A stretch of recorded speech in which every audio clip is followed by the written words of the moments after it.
I'm Alison Wells, and the title of my course is The Singer as Artist. So this is something I've developed over the years. I do some courses in France called the same thing.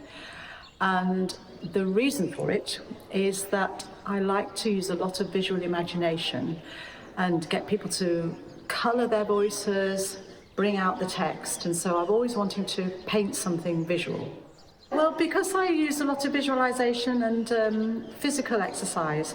For example, yesterday, someone who I felt wasn't using their breath in an active enough fashion, I got them to just do this so that they were active all the time, and it made the breath active. Now, doing this with a tennis ball won't in itself make the breath active, but it's an outside visualization of what should be happening inside your body. And the other thing I use is a stretchy band, which is in that bag next to you.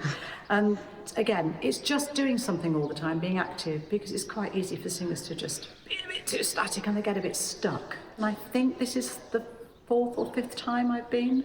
Well, because it's such a lovely place. The welcome is, obviously it's a beautiful place. And the first time I came was before this studio was built.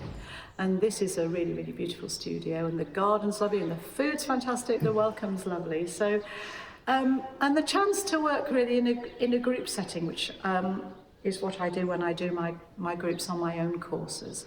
Just because people get the chance to listen to each other, learn from each other, they'll see that the same things probably come up again and again. And the welcome here is lovely, and I get to stay with a good friend who lives close by.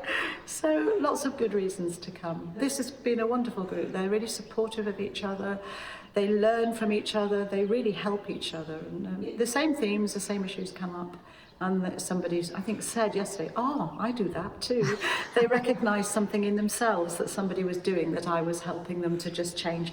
I think it was about postural alignment. And they said, oh yeah, I can do that. A lot of people do this. Can you see what I'm doing? Yeah. Poking my chin forward. We spend our times, driving or at computers, and it's very, very important to get our necks nice and long when we're singing. Second, well, I think what we've been talking a lot about is that feeling of the visual imagination, and what we're going to do in our little concert later on today is we're going to devise a piece of musical theatre, or music theatre. It's not music, I don't mean like, guys and dolls, but musical, improvised. We're going to improvise a lot. So I asked everybody last night to come today with a sentence, and I've constructed a 3-act opera out of those 7 sentences, and they make no sense really, but it's just sort of works, and we're going to just work on it. We did some improvisation on a picture yesterday as well. Oh, had a really lovely watercolour by Rockloof, and it had a lot of waves, and so we did a lot of singing to that. So again, just trying to get people inside what the composer saw, so when the composer saw a text, how did they respond to it?